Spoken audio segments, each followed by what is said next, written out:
Bugundan Oliy Majlis Senatining 5-yalpi majlisi o'z ishini boshladi. Unda jami 9 ta masala ko'rib chiqilishi rejalashtirilgan. Jumladan, majlis korrupsiyaga qarshi kurashishda Oliy Majlis Senati hamda xalq deputatlari mahalliy kengashlari oldida turgan vazifalar muhokamasi bilan boshlandi. Hamkasbimiz Yulduzxon Olimova tafsilotlar bilan o'rtoqlashadi. Bundan roppa-rosa 12 kun avval aynan mana shu dargohda prezident raisligida korrupsiyaga qarshi kurashish bo'yicha milliy kengash yig'ilishi o'tkazilgan edi. Tanqidiy ruhda o'tgan o'sha majlisda illatga qarshi kurashishda har bir idoraga aniq vazifalar yuklatilgan edi. Bugun Senat raisi shu davrgacha qilingan ishlarni nomigagina hisobot uchun bajarilganini ta'kidlab, qo'mita raislaridan korrupsiyaga qarshi kurash bo'yicha aniq rejalarni taqdim etishni so'radi. Ammo afsuski, senatorlarning aksariyati yana o'sha umumiy gaplar bilan cheklandi xolos.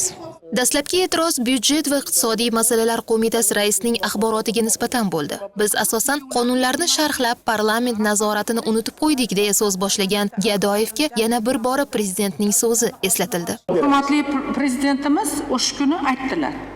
Ma'ruzalarida Qo'chqorov Jamshid Anvarovichga topshiriq berdilar, hisob palatasiga topshiriq berdilar, to'g'rimi, Abdullayevga. Parlamentda byudjet mas'ul qo'mitalari bilan dedilar. Ya'ni siz va u palatadan Shirinov, to'g'rimi? To'g'ri. Bir oyda to'g'ridan-to'g'ri xaridlarni 2 karra qisqartirsin dedilar. To'g'ri. To'g'rimi?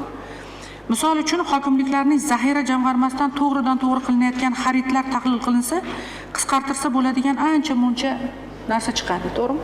To'g'ri. Nima uchun dedilar Gadoyev bilan Nazarov tomoshabin bo'lib o'tiribdi ikkita palatani byudjet qo'mitalari dedilar. Dedilarmi? Dedilar, to'g'rimi? Mana shu masalalarga. Shuning uchun endi tomoshabin bo'lib faqat betga kelganda hisobotini eshitib bo'ldi deb qaror qabul qilib o'tirish ketmaydi endi. Vazirlikka borish kerak bo'ladi. Vazirlik bilan mana shu masalalarda yechimini topish kerak bo'ladi. Xuddi shu ish hududlarga ham ko'chish kerak bo'ladi. Mana shu narsalarda nazoratini qilish kerak bo'ladi mahalliy kengash. Uning uchun mahalliy kengashlar o'qigan, bilimli bo'lish kerak. Bu bilan qanday ishlashni bilish kerak. Bu sizning mas'uliyatingiz. Shuning uchun mana shular bo'yicha aniq gaplarni aytmadingiz hozir.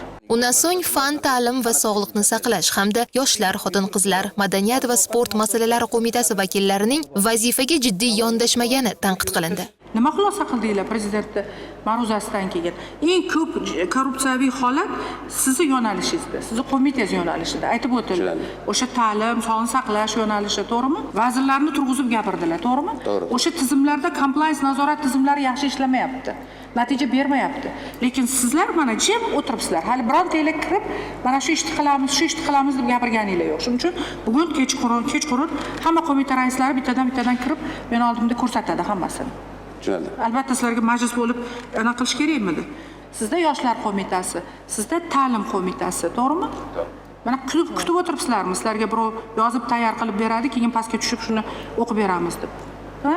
Senat raisining 3 ta qo'mita faoliyatiga nisbatan tanqidi o'rinli. Chunki korrupsiyaga qarshi kurashishda parlament, xususan xalq deputatlari mahalliy kengashlarining o'rni juda muhim. Siyosatshunos Farhod Tolipovga ko'ra, xalq vakillari, ya'ni parlament ijro hokimiyati ustidan qo'shtirnoq ichidagi bosimini yanada kuchaytirishi zarur. Biz ko'pincha konstitutsiyada ham muhrlangan hokimiyatlar bo'linishi degan tamoyilni amalda ko'rmayapmiz ko'pincha. Ya'ni hokimiyatlar bo'linishi o'rniga, ajratilishi o'rniga bir-biridan ko'p holatlarda chatishib ketgan va bu chatishishda aynan ijroiy hokimiyat qo'li baland keladi. Suddan ham, saylangan organlardan ham aynan ijroiy hokimiyat organlari kuchliroq bo'lib va ular doirasida, aynan ijroiy hokimiyat doirasida hokimiyatni suiiste'mol qilish holatlari juda ko'p uchraydi. Rivojlangan demokratik mamlakatlarda mana shunday vaziyatlar uchrasa, birinchidan ovoza qilinib, xalqqa bildirilib, juda katta jazo berilardi va mana shu korrupsiyaga mubtalo bo'lgan insonlar, mulozimlar boshqa davlat lavozimlarida ishlash huquqidan mahrum qilinadi. Biz mana shunga o'xshagan qandaydir bir keyslarni, shunga o'xshagan misollarni hech ko'rmadik. Parlament masalan ko'pincha demokratik davlatlarda bu borada tegishli eshituvlarni tashkil qiladi.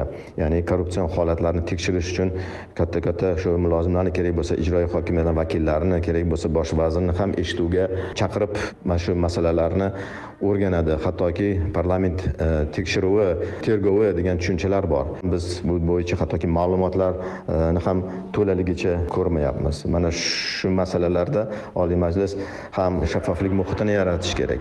Ijroiy hokimiyatga nisbatan qo'sh tirnoq ichida endi to'g'ri ma'noda aytmoqchiman, bosimini ham kuchaytirish kerak. O'z faoliyatiga tanqidiy nazar bilan qarayotgan Senat oldida eshituvlarda nafaqat hisobotlarni tinglash, balki tizim, soha va rahbarlarning ishiga baho berish vazifasi turibdi. Ish rejalarini shakllantirish, nazorat tadbirlarida, ya'ni eshituv qilamizmi, so'rov qilamizmi, boshqa ish yo'nalishimiz bo'ladimi?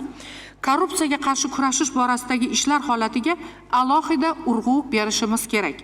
Bu bo'yicha doimiy ravishda taklif tashabbuslar bilan chiqish lozim bo'ladi.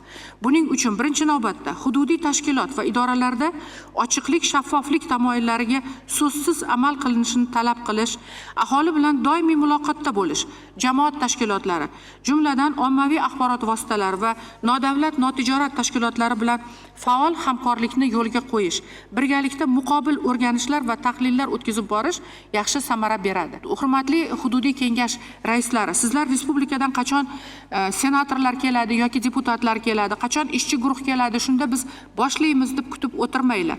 O'sha 5-martda bo'lgan majlisdagi belgilab berilgan vazifalarni sizlar amaliyotga tatbiq qilish bo'yicha ishlarni boshlab yuborishingiz kerak edi shu kunga qadar. Shuning uchun bizni kutib o'tirmasdan o'zlaring ham mana shu joylardagi ommaviy axborot vositalari, ayniqsa nodavlat notijorat tashkilotlari, jamoatchilik vakillari bilan bu ishlarni boshlab yuboringlar. Yulduzxon Olipova, Sherzod Komilov, Asilbek Olimov, Hudud informatsion dasturi uchun.